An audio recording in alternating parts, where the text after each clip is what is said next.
Hey, I had this idea about how sad and unlucky my sister is. I've got the perfect plan. What kind of plan? Just watch closely.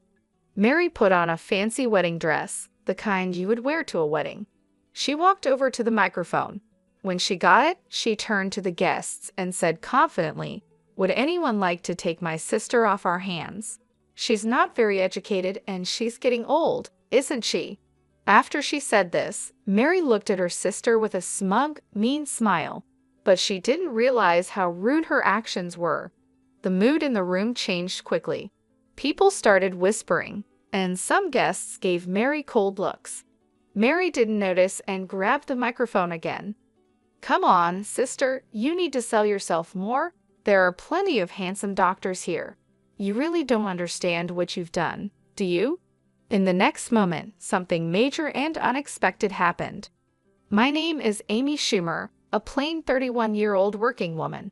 I don't have any outstanding features except for one unusual fact. After middle school, I pursued a career in law and became a lawyer. I have a sister named Mary who is 3 years younger than me. She's charming and sociable, so our family always treated her specially. I am not noticeable in appearance, just plain and average in style. I'm not especially charming, so my family and relatives never cherished me much. I hardly felt any affection and was treated coldly at home. I couldn't compete with Mary's natural charm, and she got all of our parents' love. All I received were harsh looks. I worked as hard as I could. I tried my best in my studies, earning good grades, hoping to get some attention from my family. But I could never outshine Mary. Eventually, I got tired of trying to win their love and decided to focus on something else. I gave up on being loved and put all my effort into studying. I promised myself that I would find my worth through my knowledge. Studying hard gave me confidence, and my efforts led to good results.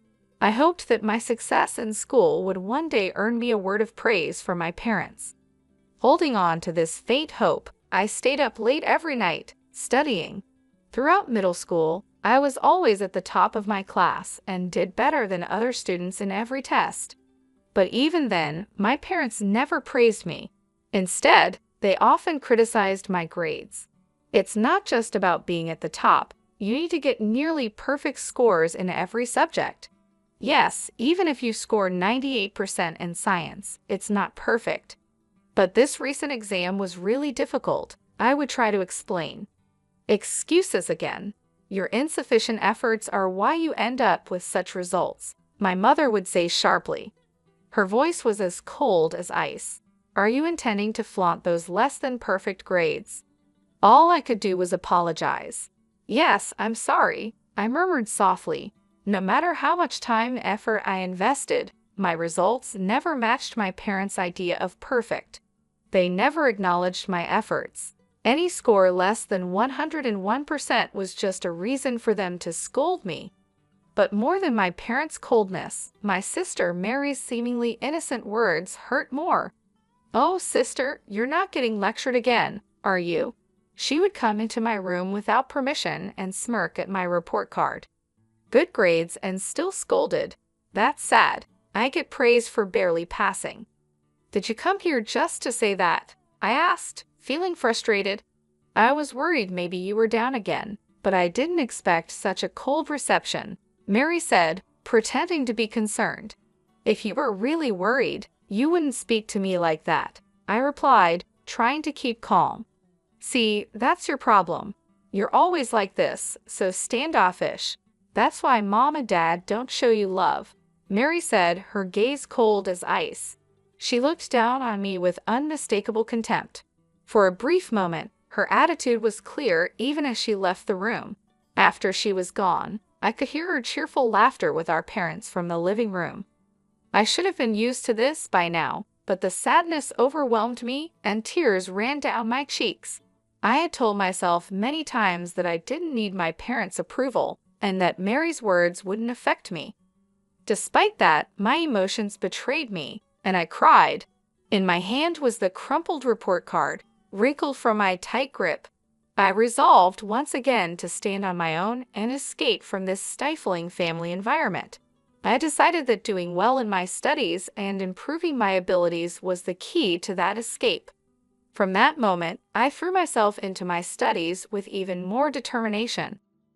One day, as the autumn breeze swept through the classroom windows, I received an unexpected announcement from my father. "Amy, you will not go to high school. You will start looking for a job immediately," he stated coldly. I was at a loss for words, unable to hide my confusion. "Why would you say something like that?" I asked with a blank expression. "Further investment in you is unnecessary. If you want to go to high school, pay for it with your own earnings. If that's impossible, then you have no choice but to give up." "But I'm still in middle school. Work opportunities are limited for me. How am I supposed to?" My protest fell on deaf ears. "Then you must accept this. After discussing it with your mother, we've decided to focus our finances on Mary. We can't afford to spend more on you," he declared firmly. "That's not fair," I screamed internally, but my father's decision was final. His abrupt words seemed to drain all the color from the world around me, painting everything in shades of gray. My mother and sister looked at me with unhidden smiles, enjoying my misery. I understand much more now. There were options like finding schools with tuition waivers or scholarships. However, back then, without knowing how to access that information, I was simply devastated by the closure of my path to further education. Since that day, my passion for learning faded quickly. The praises from my homeroom teacher, who had always admired my grades, felt hollow, and the lack of interest in education at home made my chances of advancing to higher education seem even more hopeless. I started the next stage of my life by working at a local factory right after graduation. Since I wasn't old enough to live on my own, I stayed with my family until I turned 19. I worked as hard as I could, and most of my salary went to the household. I saved the little money I kept for myself for the future. Those tough days felt like crawling through an endless tunnel. On my 19th birthday, I finally left home. I wrote a single letter for my family and walked away from the place that was now just a memory. My family's reaction was as if I had never existed: complete silence, without a single phone call or letter. At first, living apart from my family caused me heartache, and the loneliness cast a shadow over my days. However, as time passed, the loneliness eased with the busyness of work. After moving out and starting an independent life, the stress I had felt at home disappeared, and I began to experience a mental spaciousness I had never felt before. This newfound peace of mind reignited my enthusiasm. I regained my passion for learning and decided to start studying again. I began with the basics, reviewing them diligently. The joy of learning filled my heart once more. Soon I started to study high school textbooks and began reading extensively. During my reading journey, I became fascinated by books on law, which sparked a deep interest in the legal profession. Despite only having a junior high education, I learned about the preliminary examination system, which allowed someone like me to take the bar exam. With this new information, my dedication to studying intensified. I used every possible moment to study, even during short breaks at work. I memorized legal terms during lunch, always preparing for the bar exam. The people at my workplace, mostly older than me, saw my earnest efforts and supported me. At the age of 24, I passed the bar exam. After passing the exam, I left my long-term job at the factory and secured a position at a top law firm. After about 5 years of training, I set out on my own and opened my law practice. Now, I happily work as a legal consultant for a hospital. Sometimes I wonder what would happen if I told my parents about becoming a lawyer. I think about how they might react and if I could finally meet their expectations. However, I haven't shared anything with them, and deep down, I believe I won't reach out to them. An unexpected reunion with my family came sooner than I thought. One evening, after finishing work, I found a message on my phone from my younger sister, Mary. She was getting married. "Mary is getting married," I murmured to myself. My sister, now 29, was engaged to a doctor, and her wedding was next month. They wanted me to attend. Despite the long estrangement from Mary and my parents, I couldn't ignore this significant event, so I replied that I would attend. Mary quickly responded with the exact date and location of the ceremony. The message ended with, "Don't forget the wedding gift," which made me smile wryly. Perhaps Mary was more interested in the gift than in welcoming me. I decided to use the wedding as a chance to reunite with the family, and then part ways again. On the day of Mary's wedding, I put on a carefully selected blue dress and headed to the venue. After completing the entrance formalities, I took my seat in the family area where my father and mother were already seated. "You have some nerve showing up here. You must be doing well for yourself with the meager earnings from the factory," my father said coldly. "Indeed, you're right. Introducing someone like her as family does not do us any credit as parents," my mother added with disdain. "Mary shouldn't have invited someone like you," my father continued. I told them exactly that, but they insisted on getting the celebration money anyway, my mother said quietly, even though I was right there. They carried on this conversation without any hesitation. This was the reality I faced. I had a faint hope that sharing my side might bridge the gap between us, but it was quickly shattered. Both my father and mother seemed to completely avoid talking to me. In the silence, I glanced around the venue and noticed some familiar faces among the groom's side. Haven't I seen that person somewhere before? I thought to myself, feeling a sense of déjà vu. As I traced my uncertain memory, I looked up the groom's name and my suspicion turned into conviction. The connection I had anticipated became clear. I couldn't entirely hide my faint surprise. Such a coincidence, almost like a twist of fate, I marveled. However, I decided to keep my emotions in check and spend the day quietly. As the ceremony proceeded, the bride and groom made a glamorous entrance. Guests spoke warm words and gave entertaining performances that softened the atmosphere. As time passed, the banquet gradually shifted to dinner and then to photo sessions. Throughout this time, my parents got up without acknowledging me and moved toward the front where the bride and groom awaited. Mary, as if drawn by a magnet, clung close to the bride and groom, smiling happily in every photograph. Pretending not to be affected by the scene unfolding before me, I focused silently on the meal in front of me. Unexpectedly, my sister Mary approached me. She came closer with a smile, but her eyes had a spark of something more than excitement to see her sister after so many years. "Big sis, it's been such a long time, hasn't it? Are you happy to spend time together like this?" she asked slightly. I nodded quietly and said, "Yes, the banquet food is really wonderful." With a sarcastic smile, Mary continued, "You can't get such luxurious food at the factory you work at, can you? You should be grateful for this opportunity." Something inside me felt like it was being torn apart, but I didn't show it on my face. Mary's words became sharper, tauntingly piercing me. "Oh dear, did I upset you? I'm sorry, but it's natural for you to be envious, isn't it? Your little sister marrying a doctor and all." Mary said the words "I'm sorry" flippantly, as if they were meaningless. I kept my expression unchanged and quietly waited for my next move. At that moment, Mary whispered in my ear, "Big sis, because I feel sorry for you, I've come up with a great idea." Despite trying to stay calm, I asked with suspicion, "A great idea? What is it?" Mary, looking satisfied, said, "You'll see. Just watch closely." Wearing her elegant wedding dress, Mary gathered everyone's attention. She took a microphone from the staff and suddenly announced loudly to the guests, "Ladies and gentlemen, you may not be aware, but my sister is here. She may not have the highest education or be the youngest, but if there is anyone kind-hearted enough, could you please take her under your wing?" My face turned red. "What are you saying, Mary?" I exclaimed. Mary continued even louder. "Although she doesn't earn much and leads a modest life, is there someone here who can brighten my sister's future?" As everyone focused on me, Mary seemed to enjoy my discomfort with a smug smile. At that moment, a shocking scene unfolded. Mary's rude behavior escalated, and even our normally gentle parents joined in.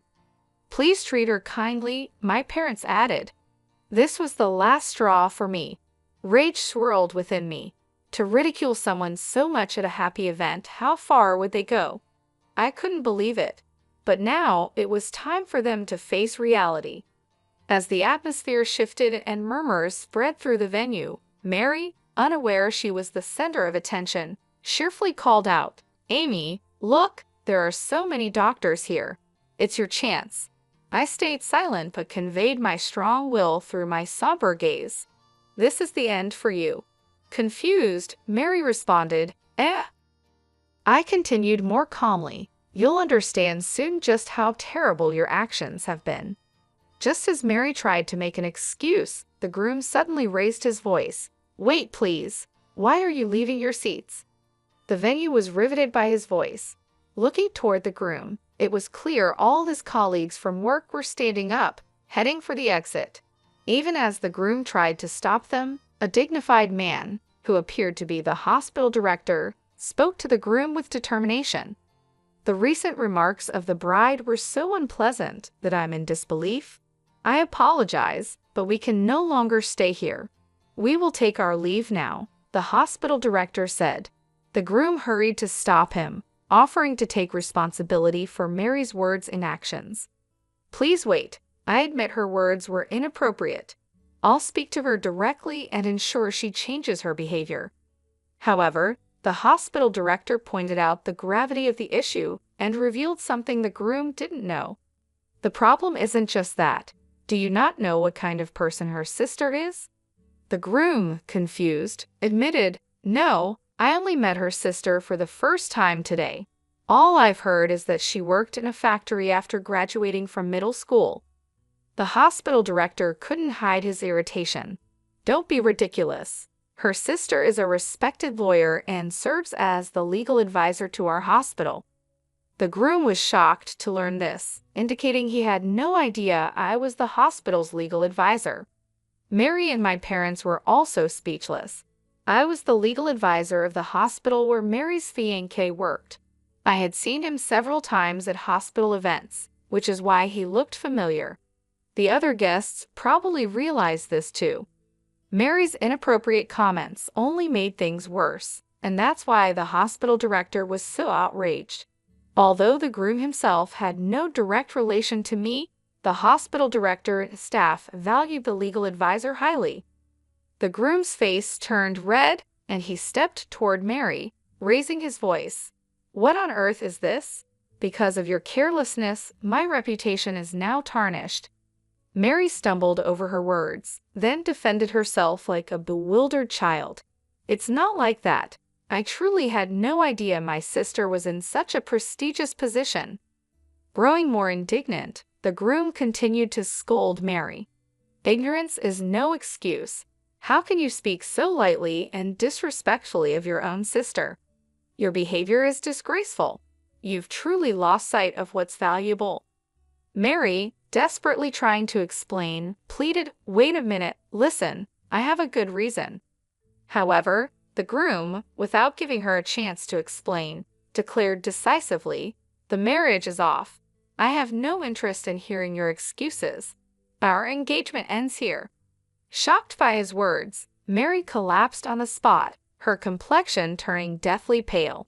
In a fit of anger, the groom stormed out of the wedding hall along with the other guests.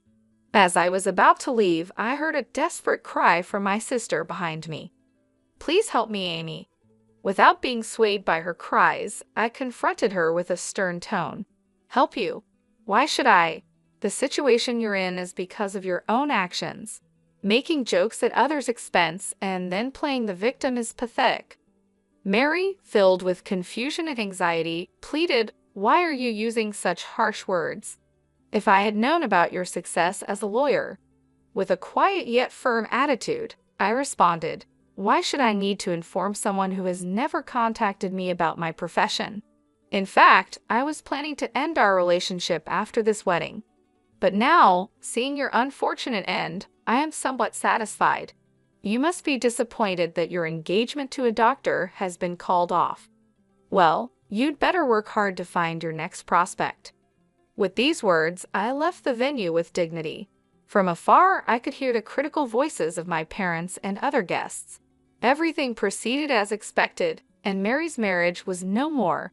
My parents, who had thought a secure future was assured through Mary's marriage to a doctor, expressed their anger toward her for the first time. Unable to withstand their anger, Mary sought help with a broken heart, but I ignored her pleas. I never answered her calls despite repeated attempts and cut off all contact with the family. I heard that Mary had quit her job and was now without employment, estranged from our parents, and spending her days shut in at home. As for me, I am very happy with both my work and private life, living peacefully without any big problems. Although my bond with my family hasn't been smooth, I am lucky to have a lot of support from people in my professional and daily life. This good environment isn't by chance, but because of my long-term hard work and effort. There were times when I faced tough challenges, but overcoming them made me who I am today. Looking back on my past struggles, I see their value. Now, I hope to keep living a fulfilling life at my own pace, setting realistic goals and keeping stress low.